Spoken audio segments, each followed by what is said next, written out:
Entonces vamos a dar inicio a esta segunda parte de nuestra clase, aterrizando algunos conceptos y elementos importantes respecto al colonialismo. Ya hemos puesto algunos de los audios de sus compañeros y sí voy a llamar a lista. Lo que pasa es que tengo todavía 28 estudiantes, entonces estoy dándoles un poquitico de espera para que ingresen las personas que todavía no están, para que no tenga que volver a... ¿Listo? Tengo por acá unas manitas alzadas, tengo la manita de Dylan Andrés Alzada. Dime, Dylan. Profe, ya revisó lo que le dije, que ya mejoré el audio mío y vamos a seguir con nosotros o terminar con los audios que tenía. No, Dylan, no lo he revisado porque justo cuando salí de clase con ustedes entré de una vez a reunión de profesores y después de la reunión de profesores me puse a hablar por teléfono con el profesor Jorge y no me he levantado de acá. Entonces no he tenido tiempo de hacer eso. ¿Listo? Ahorita lo hago cuando nos devolvamos. Gracias. ¿Listo? Vale, y como les indiqué, entonces voy a hacer unas precisiones conceptuales y volvemos al tema de los audios, ¿vale? Para que podamos ir como aterrizando algunas de las cosas de las que hemos hablado, ¿les parece? Profe, tenemos que anotar en el cuaderno, no, necesito que me pongan mucha atención de lo que les voy a ir contando, ¿sí? Porque hace parte como de nuestro elemento catedrático, ¿cierto? De nuestra hora cátedra. Y cuando nosotros hablamos de la sociedad colonial, lo que voy a poner aquí en el tablero, por favor, no lo vayan a copiar. Como les indico. O sea, no copiamos nada de lo que nos diga hasta que nos diga copiemos algo, ¿sí? Sí, exactamente. Solamente les voy a hacer como una explicación conceptual. Hoy es 4 de mayo.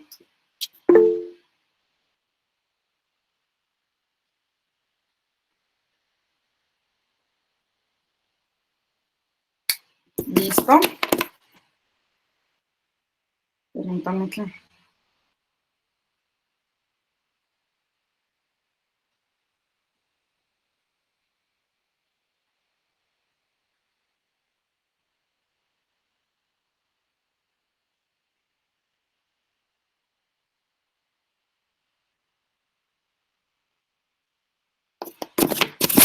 Muy bien, entonces cuando nosotros hablamos de esa sociedad colonial, de lo que nosotros estamos hablando es de ese conjunto de personas que vivieron en esos territorios que fueron dominados por los europeos entre los siglos XV y el siglo XIX, ¿cierto? Vamos a poner por acá lo que les digo, ustedes no tienen que copiarlo, esto es un cuadrito que la profe va a hacer, pero ustedes ya tienen esto en su cuadro conceptual, ¿listo? Por eso poníamos en el cuadro conceptual. Esta sociedad colonial, como les digo, hace parte de un grupo social, porque es una sociedad, ¿cierto? Que se encuentra compuesta por varios sujetos e individuos. Y como les indiqué, la vamos a ubicar desde el siglo XV, ¿cierto? Así se escribe 15, hasta el siglo... ¿Listo?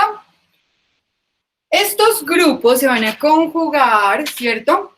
Los grupos que entran en, digamos, en esta relación son, por un lado, los europeos y los indígenas, pero eso fue inicialmente, porque luego, como lo mostraron algunos de ustedes o uno de los audios que hacían la representación de un rol de un esclavo africano, posteriormente pues se une la comunidad negra que fue traída de África como mano de obra esclava. Sin embargo, hubo una gran diferencia entre las colonias españolas, las portuguesas, las inglesas, como nosotros ya lo hemos visto, ¿cierto? Algunas de estas colonias pues se encontraban conformadas por esos grupos que eran opuestos entre sí y pues bueno, vamos a entonces a identificar algunas de las clases sociales de las colonias españolas, ¿listo? Digamos que esta sociedad colonial, bueno, esperen un momentico, sociedad colonial. Entonces, como les digo, esta sociedad colonial va a estar compuesta inicialmente por los indígenas y por los europeos. Posteriormente se van a sumar los africanos. Sin embargo, vamos a darnos cuenta, vamos a ver cómo funcionaban, por ejemplo, para, digamos, esta sociedad colonial española. Para los españoles, ¿cierto? Se encontraban conformados, digamos, por 5 grandes grupos, que eran los blancos, que eran provenientes de España, que se les llamaban así los blancos, otros que eran los criollos, ¿cierto? Que eran descendientes de españoles, pero el criollo era descendiente de español, pero había nacido en tierra americana. Se encuentran los mestizos, que digamos que el mestizo va a ser ese resultado de una mezcla entre españoles e indígenas, ¿cierto? O entre españoles y negros, también puede ser un mestizo. Y los indígenas, pues quienes provenían de esas comunidades que habían poblado el continente antes de la llegada de los europeos. Y por último, pues vamos a encontrar esos esclavos que habían sido traídos desde África para reemplazar en los trabajos a los indígenas. ¿Listo? Estos blancos españoles, entonces vamos a ver acá, voy a ponerlos por acá. La sociedad, por ejemplo, vamos a ubicarlo, la clase social de la colonia española por acá. No copien esto. De la colonia española. Listo. Muy bien. Como les digo, vamos entonces a ubicar a los denominados, ¿qué? Blancos, ¿listo? Entonces vamos a encontrar, bueno, vamos a poner acá los numeritos para ubicarlos. Los blancos, que eran los españoles, venidos de España. Vamos a encontrar también a los criollos. ¿Quiénes eran los criollos? Voy a repetirlo, eran quienes habían nacido. ¿En dónde? En América. Pero su ascendencia es que sube, es decir, sus padres, Española. descendencia era española. Ajá. Nacidos en América, pero eran españoles, eran de ascendencia española. Profe, pero una cosa, no vendría siendo europeo porque vendrían era de toda Europa. ¿Quién? No vendría siendo europeo, no solo España, no, profe. No, pero como estamos hablando de las clases sociales, solo de la colonia española, mira. ¿Listo? Para que lo tengas en cuenta. Listo. Bueno, muy bien.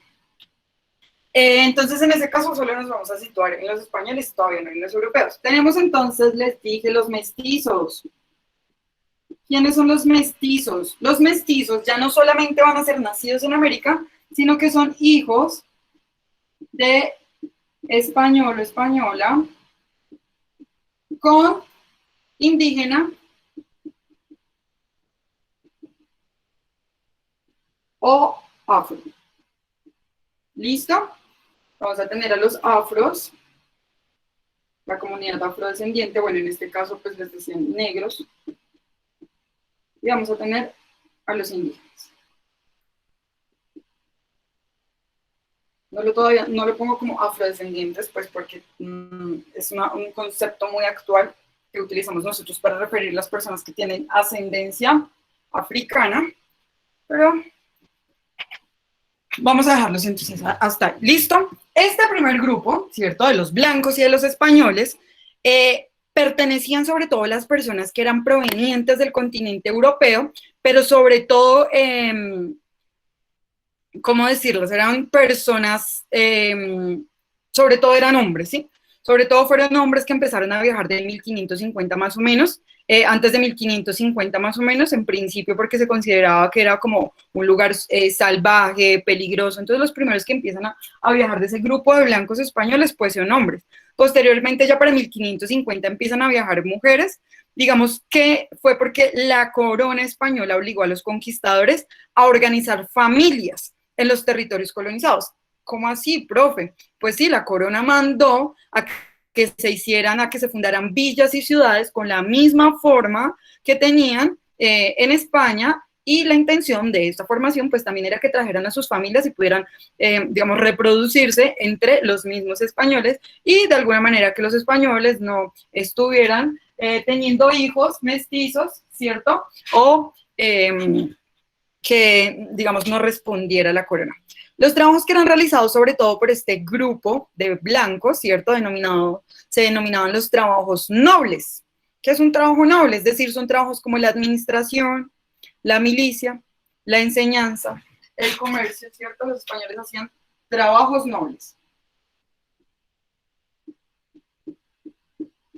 Trabajos nobles, trabajos notables, trabajos que requerían cierta reputación, más no ensuciarse las manos. Digamos que este grupo social va a ganar una posición económica y política gracias al trabajo de los indígenas y de los esclavos, pero sobre todo del pensamiento económico de la época, que era el pensamiento mercantil. Pues digamos que ocupaban o daban un papel importante al desarrollo económico y pues a su vez eso permitía que ellos estuvieran en cargos públicos que le permitían como mantener el control sobre la población y la legislación. Pero eso no era porque ellos quisieran y ya, sino que también existía una orden por parte de la corona que los enunciaba a ellos. Pero ojo, no todos los blancos pues se desempeñaban en esas tareas nobles.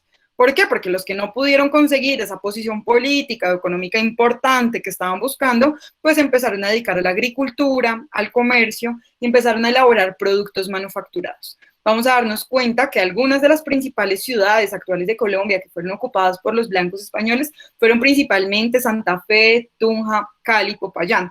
¿Cierto? Digamos que en estas ciudades, por un lado, se concentraba el poder político, pero también el poder administrativo del territorio de la colonia, y pues por otro lado también se centralizaba esa producción agrícola. Otra ciudad que fue importante para esto pues fue Cartagena, sobre todo porque representa un puerto comercial, ¿cierto? Desde donde se dirigía la actividad comercial y pues desde ella también llegaban los esclavos. ¿Listo? Vamos entonces a pasar a los criollos, ¿cierto? Y digamos que criollo, ¿cierto? Esta palabra como un poco despectiva también se utilizó para denominar, es el nombre que se le dio a los hijos de los europeos que eran nacidos en el suelo americano. Digamos que sí, en este caso hablamos de España, pero como nos hizo, no me acuerdo bien quién hizo la anotación, sí, también podemos hablar de criollo, no necesariamente tiene que ser solamente español, puede tener una ascendencia europea. Sin embargo, en este caso estamos puntualizando en este. ¿Listo?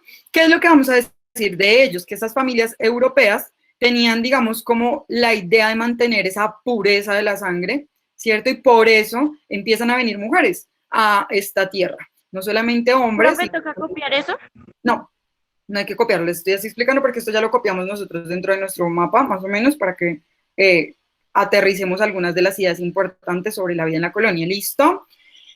Entonces, ¿cómo buscaban mantener la pureza de la sangre, cierto? Entonces, por eso se unían a través, digamos, del matrimonio, ¿cierto? Y mantenían como este linaje, por así decirlo, que fueran solamente españoles. Ahora, si nacían acá, no podían llamarse españoles ni con el nombre del país pero sí se les empieza a catalogar como criollos. ¿A qué se van a dedicar los criollos, profe? ¿Qué hacen los criollos? Se dedican, igual que los españoles, a todo lo que tenga que ver con cargos administrativos, al comercio o a lo que les he dicho que se denominan los trabajos nobles. Digamos que ellos son sobre todo herederos de grandes fortunas y atesoraban muchísimas riquezas en las principales ciudades del país. Digamos que para mantener esta posición social y económica, los padres de estos criollos arreglaron matrimonios, ¿cierto?, con otros españoles para que se garantizara, digamos, este reconocimiento social que le permite mantener como el estatus a los españoles, ¿no? Mantener como esa nobleza que ellos querían tener. A mediados del siglo XVIII, pues aumenta la población blanca, especialmente la de los criollos, pues ya son muchos más los que nacen en este territorio, sobre todo debido a esas fuertes oleadas migratorias. Una oleada migratoria es un gran grupo de personas que sale de su país e ingresa acá, entonces estamos hablando o ingresa, digamos, a nuestro país, estamos hablando de esas oleadas migratorias, y eso hizo que aumentara la natalidad. ¿Qué es la natalidad? La natalidad es el nacimiento. Aumentó la cantidad de nacimientos que existían y eso quiere decir que a finales de ese mismo siglo, el 95% de la población era blanca criolla. ¿Listo? De ahí nuestros apellidos: Rojas, Rodríguez, Hernández, González y todo ese sinnúmero de apellidos muy criollos que podemos nosotros encontrar en nuestros nombres, ¿cierto? Y precisamente se debe a todo esto, esta combinación que se dio durante esta época. Los criollos obviamente van a tener privilegios sobre las otras clases sociales, pero hay algo que es particular, y es que por el hecho de que ellos hubieran nacido en América, no significa que ellos fueran iguales que los blancos españoles. Como aumenta la cantidad de población criolla, los cargos públicos a los que puedan acceder pues eran mucho menos. Entonces, a mediados del siglo XVIII, la corona española pues toma la decisión de darle preferencia a los españoles para desempeñarse como administradores de esta situación, de la parte administrativa, de la parte económica, lo cual pues generó un gran conflicto. ¿Cierto? Que ya empiezan los criollos a decir, bueno, sáquese de aquí, señores españoles, que ustedes no tienen por qué seguir mandando acá, más bien nosotros no hacemos cargo. Entonces, esta puja entre blancos y criollos es lo que veremos más adelante en nuestra historia. Pasemos rápidamente a los mestizos. Los mestizos van a ser, bueno, los mestizos ya hacen parte de esa combinación, ¿cierto? Entonces, cuando los europeos llegan a América, entran en contacto con grupos humanos que eran totalmente diferentes a ellos por el color de piel, incluso los rasgos físicos de los indígenas, la forma de vida, y bueno, digamos que este contacto entre europeos e indígenas no fue solamente cultural, sino también fue físico, y esto hace que se desarrolle una mezcla física entre dos grupos raciales, y a esto se le conoce como el mestizaje. Y empiezan a reproducirse entre estos dos grupos sociales y pues bueno, esto hace que surjan algunas cosas nuevas dentro de la forma de vida de la colonia. Estamos hablando de que ese mestizaje en América va a permitir que se den diversas formas, como por ejemplo que algunos gobernantes de los pueblos indígenas entregaban en forma pacífica y en señal de amistad a los españoles un cierto número de mujeres indias para que se procrearan y que tuvieran descendencia con ellas. No obstante, los europeos también tomaron por la fuerza a muchas mujeres, pues para que les hicieran compañía, y digamos que la violación de mujeres fue, digamos, un dispositivo sistemático también durante la época de la colonia como mecanismo de colonización. ¿Listo? Ahora. Profe, y el que no tiene nada de críos de los apellidos. Que tiene apellidos muy indígenas actualmente o algo así, dices tú. Pues no sé, pero no son nada criollos. Como por ejemplo, ¿cuál? No, es que casi todos son muy españoles, muy europeos, nuestros apellidos. Profe, el mío dice que es de origen vasco. El tuyo es de origen vasco. ¿Vieron? Busquen Y el el mío origen ni de se sus sabe apellidos. todavía. Profe, estamos Mira. indagando el de Manuela y no se sabe.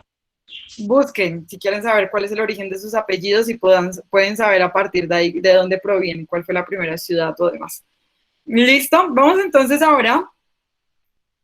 Bueno, rematemos esta parte de los mestizos, y como los mestizos son producto de esa unión entonces entre blancos e indígenas, pues van a ocupar una posición social que realmente es variada dentro de esa sociedad que se llamó la colonia, ¿cierto? Digamos, no eran blancos, ¿cierto? No eran aceptados totalmente por los indígenas debido a que tampoco eran totalmente indígenas, y digamos que las nuevas formas de vida que eran implantadas por los europeos, que ya eran alejadas de las prácticas indígenas que se tenían, pues hizo que cada vez fuera más difícil para ellos adaptarse, bien sea a los españoles o adaptarse a los indígenas. Este mestizaje, digamos que representó un problema, chicos, para los españoles, pues ellos tenían esa idea muy arraigada de la pureza de sangre, ¿cierto? ¿Qué es eso de la pureza de sangre, profe? Imagínense que en Europa, durante los siglos XV al siglo XIX, se extendió un estatuto, digamos, como manual, ¿cierto? Se llamaba el Estatuto de Limpieza de Sangre, ¿cierto? Para los judíos, para los moros, o o penitenciados por la Inquisición, ¿cierto? Entonces, de esta manera ellos querían demostrar, ¿cierto?, que eran firmes en la fe, y así buscaban obtener documentación que les permitiera acceder a ese reconocimiento social en algunos casos, y para otros poder viajar a nuevas tierras. En las tierras americanas, digamos, este mecanismo, ¿cierto?, de la limpieza de sangre fue utilizado por los criollos. ¿Para qué? Para acreditarse a ellos mismos, ¿cierto?, como descendientes dignos de Europa. Y de esta manera, ellos legitimaron y decían que a partir de esa limpieza, esa idea de que la sangre pura de ellos, y a partir de esta idea, decían a los otros, digamos, clases sociales, de que ellos contaban con toda la legitimidad, es decir, que eran dignos descendientes de los europeos y que por ende eran ellos los que podían desempeñarse en cargos importantes. o digamos para el reconocimiento social. Esos trabajos nobles de los que yo les he hablado, que son alejados, bien sea de mestizos, negros e indígenas, ese argumento era utilizado por los criollos. Les decían, no, chuchu, si nosotros somos los que tenemos la limpieza de sangre, ¿cierto? Entonces, de este modo, se habla también de esta limpieza de sangre y este reconocimiento social. Hablamos de blanquearse para los criollos mediante el matrimonio, o lo hacían mediante títulos de nobleza, pero para los criollos era muy importante, digamos, seguir manteniendo ese estatus que había sido eliminado de alguna manera. Como les digo, ese mestizaje representó pues un problema por esa idea de la pureza de sangre, y en este sentido los mestizos necesitaban ser reconocidos como hijos legítimos, ¿cierto? Por parte del padre, que era de origen europeo, y bueno, en caso de que fuera contrario, que la madre fuera la europea, pues sencillamente se le despreciaba socialmente. En caso de que fuera el padre el europeo, pues entonces se buscaba, digamos, que se le diera cierto estatus mediante el apellido y demás para que pudieran tener también una estabilización.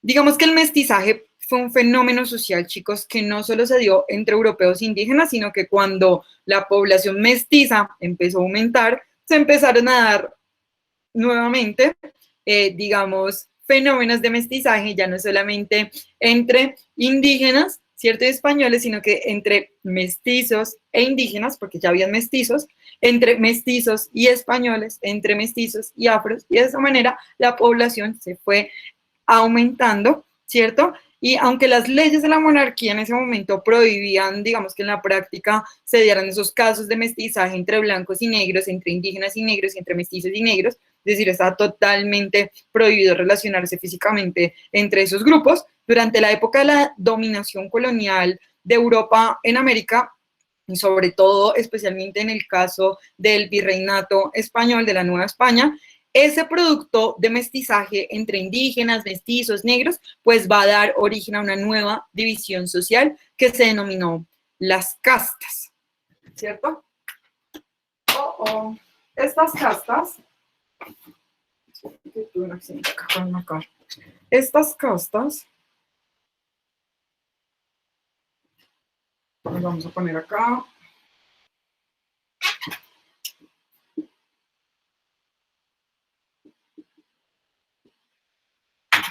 ¿Listo? Estas castas van a adoptar los nombres diversos según la cantidad de mezclas raciales que surjan. Por ejemplo, hablan de los ambos, ¿cierto? Los ambos, ¿cierto? Son un producto de la mezcla entre el indígena y el negro. Por ejemplo, acá vemos las castas y acá aparece otra, los ambos. Pero estas son adicionales a estas primeras. Entonces, cuando empieza a haber reproducción entre ellos, acá vemos que el sambo entre el indígena, entre el mestizo y el negro.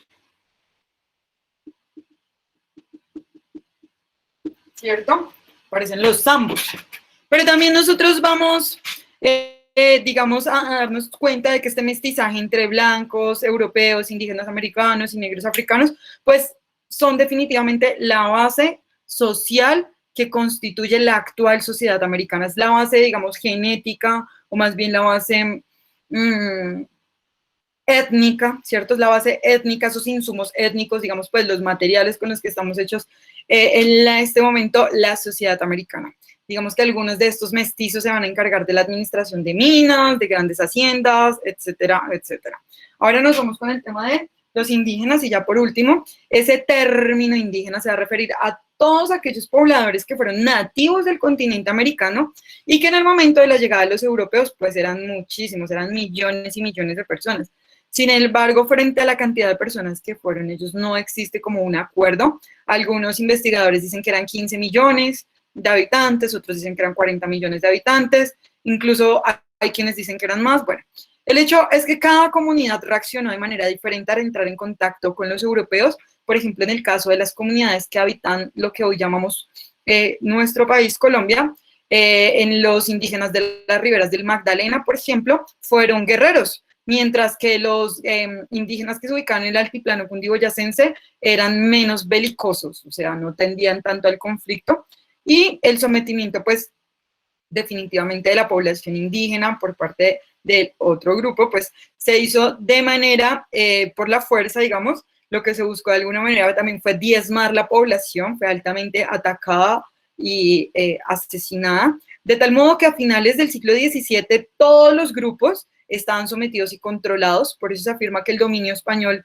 llegó a ser una catástrofe demográfica. ¿Por qué? Porque hablar de una catástrofe demográfica en América o de un genocidio, como nosotros hablábamos la vez pasada, si se llegase a considerar así o no. Los datos que aparecen, pues, en la historia, ¿cierto?, que nos da referencias en relación a ello, nos manifiesta que hubo un déficit, o más bien una reducción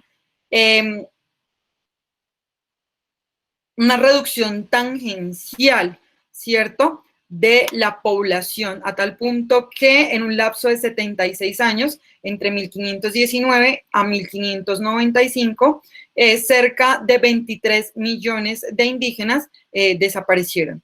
Más o menos lo que se considera es que esto era cerca del 96,5% de la población que existía antes de la conquista. Voy a aterrizar estos datos aquí para que ustedes lo tengan en cuenta.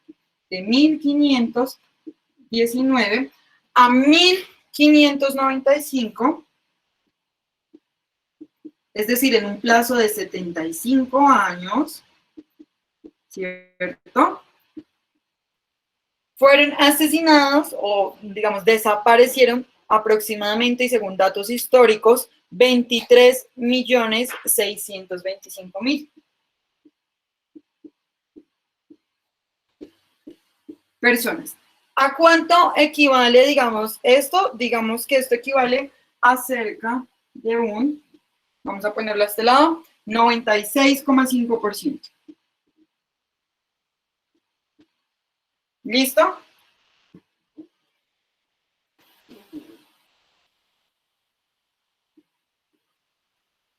Ese 96,5%, ¿no les parece una cifra demasiado escandalosa? O sea, imagínense que del 100% de indígenas que vivían acá en el territorio americano, asesinaron al 96,5%. Estamos hablando por eso de una catástrofe demográfica. O sea, réstenle a 100, 96, ¿cierto? Estamos hablando de que cerca del 3,5% de la población fue la que sobrevivió. 3,5%. Lo cual... Esa es la gente que, digamos, que escapó, se fue para la montaña, ¿no? Sí, de algunos grupos de resistencia que hicieron por parte de esos indígenas que yo les digo que pues no decidieron solamente entregarse noblemente a los españoles, sino que de alguna manera buscaron la forma también de hacer parte de, digamos, esa resistencia que existía para el momento. Sin embargo, las cifras son un poco escandalosas y por eso hablamos de esa catástrofe demográfica, ¿sí?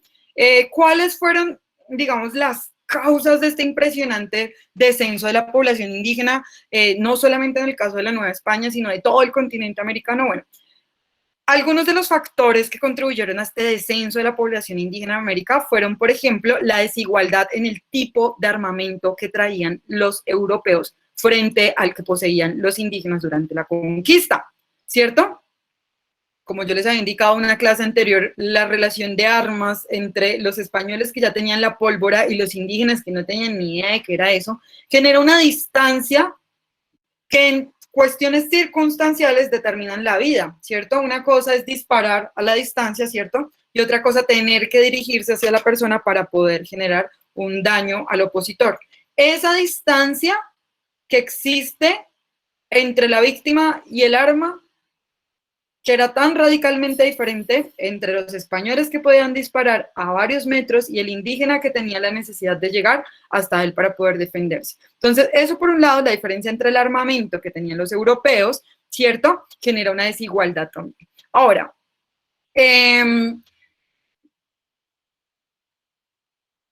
el maltrato físico y las agotadoras jornadas de trabajo a las que eran sometidos los indígenas por los europeos, ¿en dónde? En las minas, en el campo, en las construcciones. O sea, los europeos llegaron acá, dijeron, acá hay que construir ciudades, y acá hay que construir villas, y ahí a quién le tocó ponerse a construir todo eso. A nuestros familiares antepasados, ¿no? A los indígenas que estaban en ese momento en el continente americano, y no solamente a ellos, sino que cuando se dieron cuenta de que los indígenas, digamos, no eran tan fuertes, y por el contrario tendían a cometer acciones de suicidio colectivo, ¿cierto? Digamos que la dignidad indígena era una cosa muy berraca, y cuando ellos se los llevaban a trabajar en las minas o en el campo a trabajar a la fuerza, ellos preferían quitarle la vida a sus hijos y quitarse la vida a ellos antes que servir a un español. Entonces se dieron cuenta que físicamente el indígena no iba a aguantar tanto. Por eso también hay ingreso de los africanos acá. Sin embargo, bueno, quiero decirles a ustedes que investigaciones históricas revelan que el nivel exorbitante que alcanzó el descenso de esta población indígena en América en los primeros años de dominación colonial se debe también en gran medida a problemas de salud. Y como algunos de ustedes nos narraron en sus relatos, ¿cierto? Aparecieron cuestiones tales como la viruela, la caries, la gripa, que eran cosas que no existían acá. ¿Saben que la caries no existía en América antes de la llegada de los españoles? La caries nos la trajeron los españoles un poco, con un poco de dulce. Por traer los dulces, ¿no? El azúcar, ¿cierto? Ajá, el hecho de haber vivido durante mucho tiempo, digamos, separados de habitantes de Europa, de África y Asia, digamos que hizo o no permitió que los indígenas tuvieran defensas en su organismo. Es como lo que estamos viviendo hoy día, que le dicen a uno, ay, le va a dar COVID o no le va a dar según su sistema inmune. Pues bueno, los indígenas, como se encontraban tan aislados y protegidos, digamos, por toda la naturaleza, no habían tenido gran contacto con otras civilizaciones, lo cual hizo que cuando ellos tuvieran contacto con esas otras civilizaciones y como su sistema inmune con esos otros grupos étnicos, eso hizo que su sistema inmune, ¿cierto?, fallara y tuvieran problemas de salud. Digamos que el organismo de los indígenas era presa fácil de las enfermedades infecciosas y sobre todo los españoles eran grandes portadores de enfermedades infecciosas. Entonces tenemos la mezcla perfecta entre cuerpos que no fueron capaces de resistir eso y otros cuerpos que llegan con un montón de enfermedades infecciosas, sexuales, gripales, etc.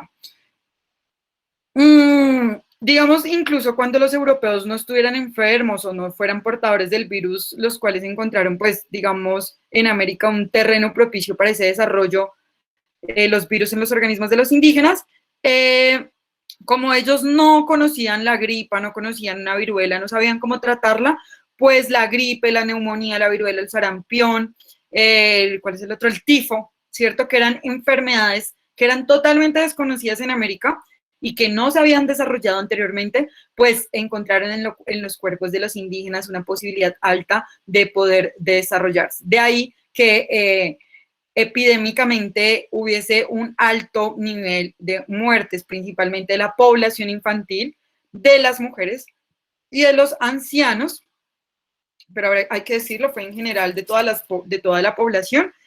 Y por eso, digamos, al ser víctimas también de esa combinación de las armas, de las malas defensas, y demás, hablamos entonces de esa catástrofe demográfica que vivió la población americana, que solamente pudo ser controlada, digamos, cuando ya los organismos de los indígenas organizaron sus defensas, como lo que sucede con el COVID, que nos dicen, no, bueno, una vez usted ya le da, ya tiene como el sistema inmune, y el organismo es supremamente inteligente, jovencitos, y digamos que algunos sí pudieron librarse de esto, sin embargo, otras enfermedades que llegaron en el siglo XV solamente se pudieron quitar hasta el siglo XIX. Estoy hablando de la viruela, por ejemplo, ¿cierto? Porque ya aparecen, ¿qué? Las vacunas. O sea, al aparecer las vacunas, pues ya, digamos, en este momento habían desaparecido más de las 3/4 partes de los indígenas que vivían en América, y en el caso de España, pues tras la ocupación europea, los indígenas poblaron específicamente lo que se denominaron esas zonas rurales, que eran totalmente apartadas, lo que decían algunos de ustedes, no se fueron, se escaparon, pues se fueron a las partes más selváticas, más rurales, y sin embargo, esta situación fue aprovechada nuevamente por los españoles y ahora querían que trabajaran en el campo. Otras tareas en las que fueron utilizados los indígenas como mano de obra fue en las curtiembres, ¿cierto? Con el cuero, en las curtiembres, en los molinos y en lo que se denominan los talleres de orfebrería y sobre todo como servidumbre en las casas de las familias españolas. Vemos que solo las comunidades que vivían en áreas apartadas o de difícil acceso, como las selvas o los llanos, fueron como las únicas que lograron sobrevivir a este contacto de los europeos. Jovencitos, jovencitas, quería contarles este relato, aterrizar toda esta situación y nos vemos entonces la próxima clase Tengan un excelente día. Chao, pescados. Chao, profe. Disculpe. Disculpa, otro, dígame, Sandra Manito, dime, Dylan. Digamos a uno porque los anticuerpos de uno cuando uno le da COVID No, profe. y esa persona ya tuvo COVID, entonces tiene COVID, pasó el COVID y al mes vuelve a tener COVID porque así los anticuerpos ya saben cómo la enfermedad y la tratan. Ahí está, profe de sociales, no de biología, yo de sistema inmune. No sé, pregúntenle al profe Jefferson. Me va a tocar porque, menos mal, ahorita seguimos con él. Bueno, ya saben. No, profe, que tenga una tarde, muchas gracias. Bueno, me encanta. Entonces, fue muy interesante.